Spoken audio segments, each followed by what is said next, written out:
चोट ना पहुंचे, अपने शरीर के द्वारा किसी को लगे ना। शिव महापुराण की एक बात अपनी जिंदगी में जरूर उतारना कि हम जब महादेव को जल चढ़ाते हैं, जरा समझिएगा, बहुत सावधानी से समझिएगा। शिवलिंग है,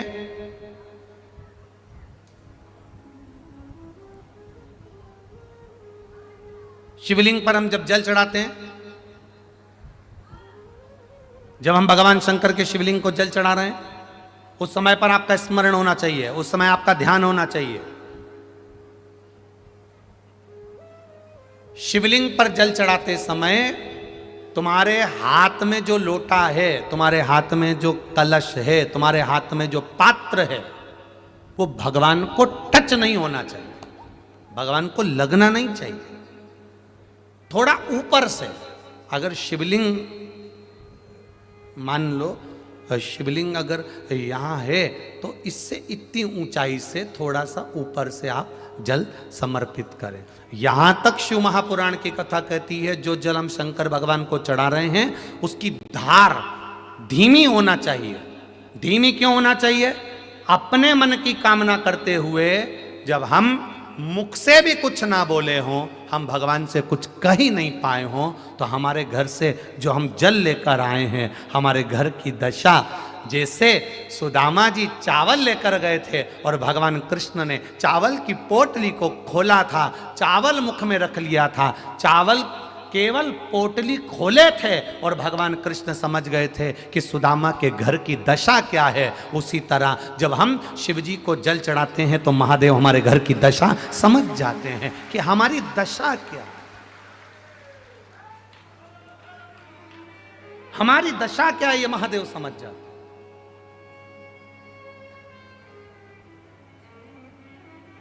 एक पंडित जी मंदिर में पूजन कर रहे, बड़े विद्वान, प्रखंड विद्वान पंडित जी पूजन कर रहे, और छोटा सा बच्चा, जरा सा स्कूल जाने वाला, वो रोज लोटा लेके जाता और पंडित जी खूब सारे मंत्र बोलते, खूब वैदिक मंत्रों का उच्चारण करते। अब वो छोटा सा बच्चा, उसको कोई मंत्र ही नहीं आता, तो वो चालू हो जाता है ABCDEFGHLMNOPQRSTUVWXY।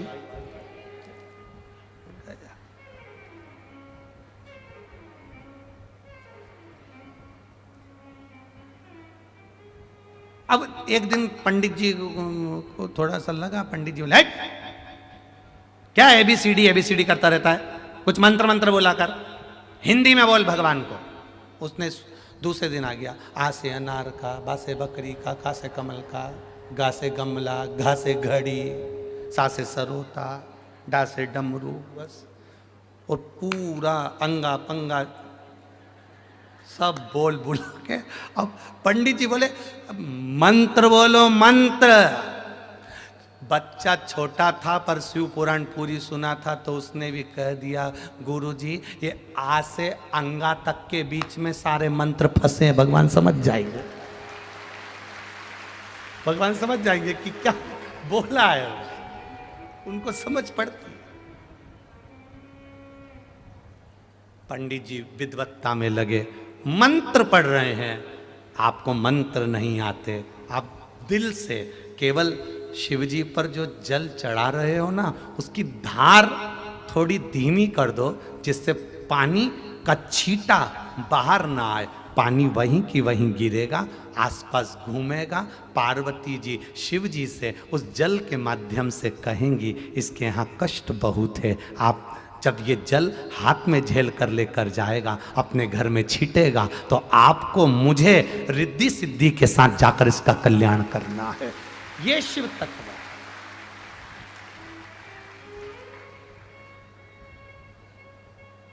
अब कई माताओं की आदत रहती है, कई भाइयों की आदत रहती है, वो पानी ऐसा चढ़ाते हैं कि सब दूर छीटे छीटे हो जाते हैं। और बचा कुचा तो भीड़ ज्यादा हो तो इन्होंने तो यहीं से लोटा लिया नहीं। अब भोलेनाथ जी भी पार्वती जी से बोल रहे, ये जल चढ़ा रहे हैं कि बदला ले रहा है, पहले तो ये समझ।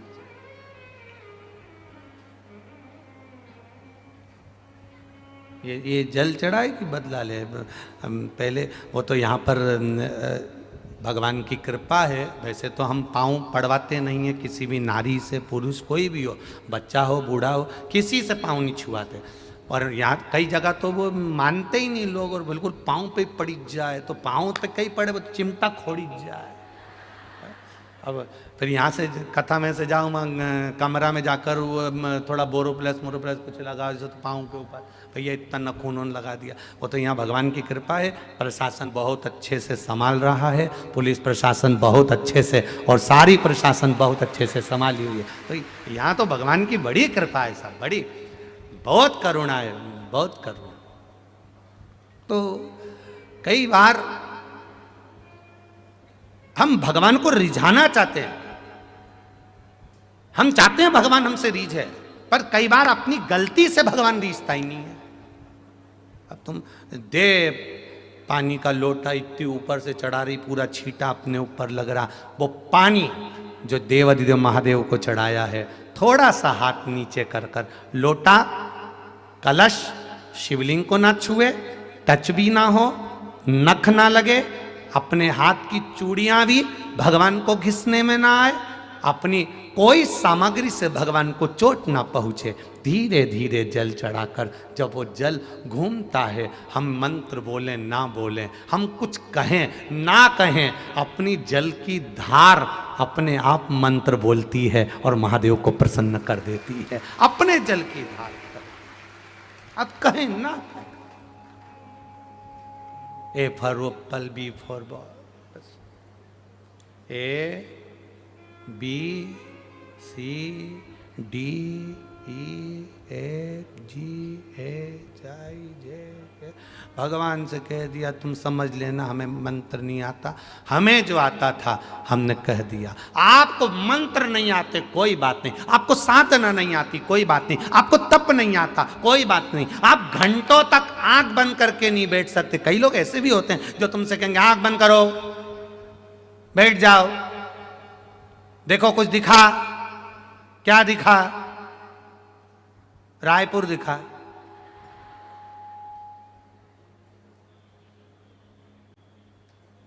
कई ऐसे भी मिलेंगे, बिठाएंगे, बैठो, आंख बंद करके बैठो, आंख बंद करके बैठो। कई लोग मंदिर में भी जाते हैं, भगवान के मंदिर में जैसे पहुंचे, राम जी के मंदिर में, कृष्ण जी के मंदिर में, देवी जी के मंदिर में, है डोंगरगढ़ पहुंच गए, माता के मंदिर में पहुंच गए, और जाते से ही इन्होंने जैसे सामने देवी जी आई, इतने में तो पीछे वाले ने धक्का मार के बाहर निकाल दिया। देवी जी भी कह रही इतनी दूर से चढ़ के इतनी ऊपर आई, तू मेरा दर्शन करने आई, अरियो अकल की अंधी, मेरे सामने आते सी आंख बंद कर ली, ना जी भर के देखा, ना कोई बात की, बड़ी आरजू थी मुलाकात की, बड़ी आरजू थी मुलाकात की। पैदल चल के जा रही हूँ, भिलाई से जा रही हूँ, डोंगरगढ़ जा रही हूँ, यहाँ जा रही हूँ, वहाँ जा रही हूँ, हम तो अब 15 किलोमीटर दूर, 50 किलोमीटर दूर पैदल चलकर भगवान के दर्शन करने गए, और भगवान के मंदिर में जैसे ही पहुंचे तो आंख बंद कर ली। भगवान के आंख खोल के दर्शन कर, इतनी दूर से आइए, 2 मिनट नैन तो मिला ले, बस नैन मिल गए उतने में तो कल्याण कर दूंगा। नैन तो मिला, अब वो मिला ही नहीं, नैन तो क्या करेगा। और ये तो बस मंदिर में गए, अब इसको आंख बंद करते हुए देखा तो पास में 2-4 बैठी थी बेबी, अब उनको देखा तो जो मंदिर में आया वो भी। भगवान भी मन में सोच रहे हो, अरे ओ कमला, ये थोड़ी तो हिल जा, तो कमला। अच्छा सब बैठे तो इसने एक आंख खोल के देख भी लिया, सब बैठे तो इसने और जोरदार हाथ करने लगा। अच्छा कोई हमसे कह देना कि महाराज आप आंख बंद करके थोड़ी देर, हम तो जितनी देर ये कथा चालू होती है उसके पहले जो थोड़ी देर आंख बंद करते हैं ना, उसमें भी हमारी आंख बंद नहीं होती, उसमें भी भगवान ऐसा लगता है कि जैसे शंकर जी चक्कर काट के आ रहे हैं। वो हमको ही कई बार सोचना पड़ता आंख खोल लूं क्या, अब खोल ना।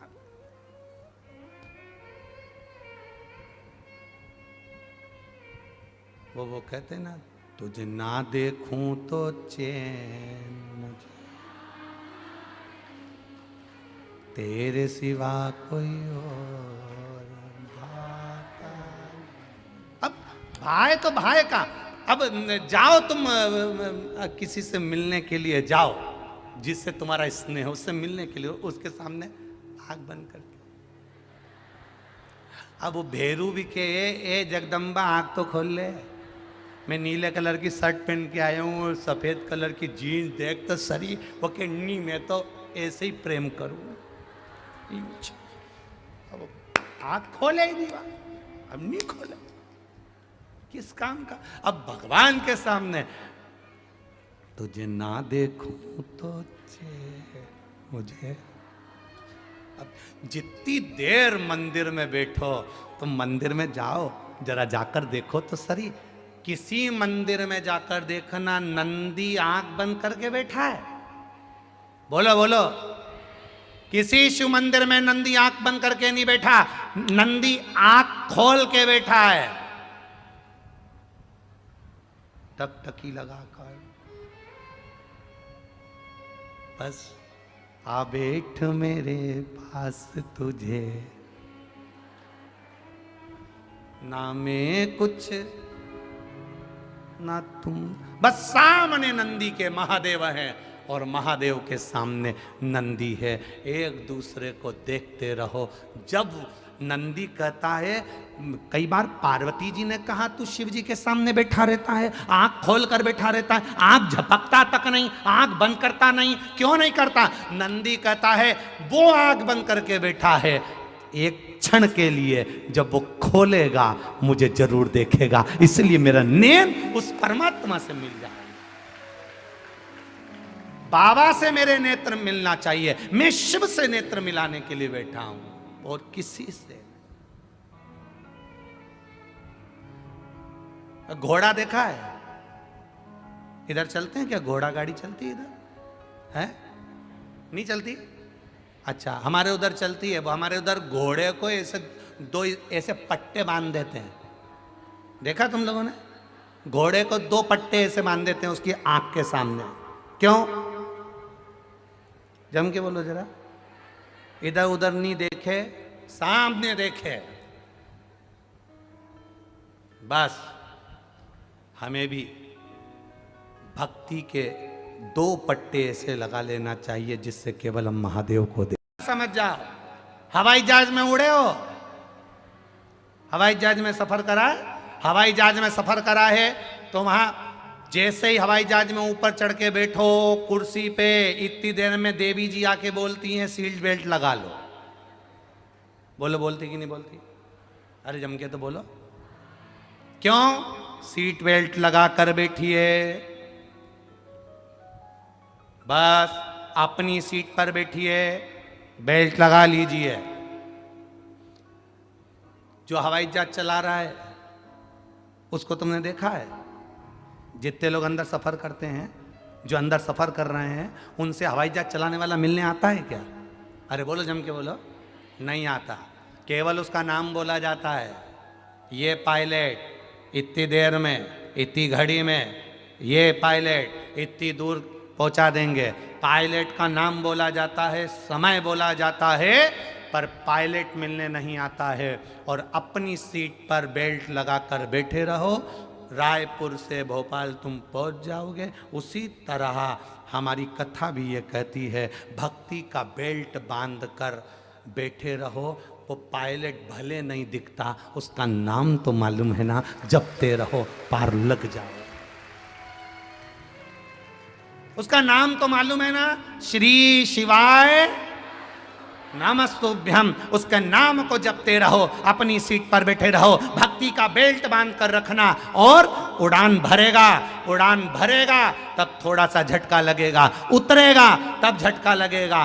बचपन थोड़े झटके में निकल सकता है, जवानी जब ऊपर पहुंचते पहुंचते आराम से चलेगा तब वो भी हिलेगा तो लगेगा कि थोड़ा सा कहीं डोल रहा है। अवस्था युवानी की डोलती हुई नजर आएगी, पर जब वापिस नीचे आएगा थोड़ा सा झटका लगेगा। झटका उसी को लगेगा जिसने बेल्ट नहीं बांधा होगा, जिसने भक्ति के बेल्ट को बांध कर रखा होगा, उसको झटका भी नहीं लगेगा और चला जाएगा। कष्ट वो भोगे जिसने भक्ति ना करी हो, कष्ट वो भोगे जिसने भजन ना करा हो। जो कभी भगवान की भक्ति में नहीं डूबा, जो कभी भजन में नहीं गया, कभी स्मरण में नहीं गया, कभी एक लोटा जल शिव जी को चढ़ाने नहीं गया, कष्ट उसको भोगना पड़ता है। सांसारिक मनुष्य जो भगवत की भक्ति में लगे उसको नहीं। मैना, धन्या, कला तीनों निकल कर गई और सनकादि ऋषि की जंघा में चोट लगी। सनकादि ऋषियों की जंघा में चोट लगी। जब लगी तो इनमें मैना गई तो इनने कुछ नहीं कहा, धन्या गई तो कुछ नहीं कहा, कला गई तब लगा कि भाई बार बार लात मार रहे हो, बार बार अपमान कर रहे हो, ये कहां की बात। शिव महापुराण की कथा कहती है, एक बार जो बैठ गया, या तो पहले ऐसी व्यवस्था कर कर रखो कि घर के लोग यहाँ बैठेंगे तो वहाँ दूसरा नहीं बैठे कोई, और अगर कोई दूसरा बैठ गया है तो प्रयास करना कि उसको फिर हटाने का प्रयास ना करा जाए। वो बैठ गया तो बैठ गया ना, बहुत वो बैठ गया। अगर वो बैठ कर कथा भी सुनेगा ना, तुम्हारा चित्त इतना नहीं लग पाएगा, और उसने अगर तुम्हारी जगह पर बैठकर कथा भी सुन ली ना, तुम्हें कथा सुनने का पूरा पुण्य फल उसका प्राप्त हो जाएगा। बैठ गया ना, बैठ गया, कोई बात नहीं, बैठो साहब, बैठो साहब।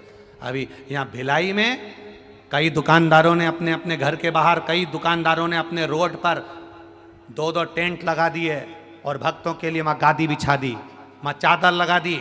हजार भक्तों को कोई भोजन करा रहा है, कोई ठंडा पिला रहा है, कोई चाय पिला रहा है, कोई रुआवजा पिला रहा है, कोई बिस्कुट बांट रहा है, पूरे भिलाई के।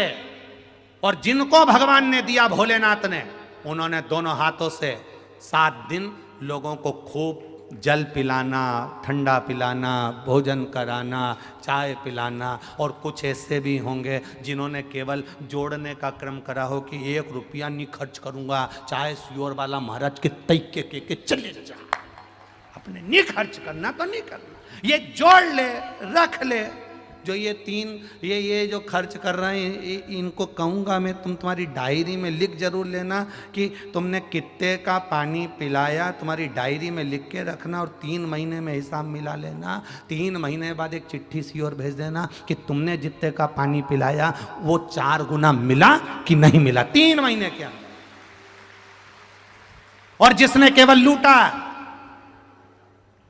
10 रुपए की बाटल को 40 में, 50 में, 30 में जो बेच रहे हैं, वो भी हिसाब लगा के रख लेना कि जितना कमाया था वो डॉक्टर में लगा कि नहीं लगा, वो भी हिसाब जोड़ के रख।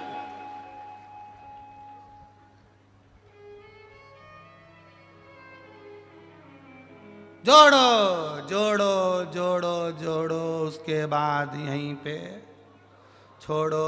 और इतना बड़ा फोटो, उसमें भी तुम्हारी स्माइल मुस्कुराती हुई, और उसमें भी पूड़ी और खीर चिपकी हुई, और मालूम पड़े सांस की बीमारी थी और कंडे में और धूप दे दी, फोटो में भी धांस रही और धांस अल्लाह। मत बुरे कर्म कर बंदे वरना पछताएगा, भगवान की आंखों से तू बच नहीं पाएगा, तू बच नहीं। प्रत्येक मनुष्य को अपने कर्म का दंड भोगना है। सियोर वाला महाराज करेगा, सियोर वाले को भोगना पड़ेगा, दूसरा करेगा, दूसरे को भोगना पड़ेगा। ये मत सोच लेना कि कथा बाचे तो भोगना नहीं पड़ेगा, या आप हो तो आपको भोगना नहीं पड़ेगा। संसार का संत, महात्मा, साधु, सन्यासी, तपस्वी, साधक, उपासक, कथाकार, चाहे कोई विद्वान से विद्वान हो, चाहे साधारण से साधारण हो, उसको मृत्यु लोक पर आने के बाद में कर्म का दंड भोगना ही पड़ता है। जैसा करोगे वैसा भरना ही पड़ेगा।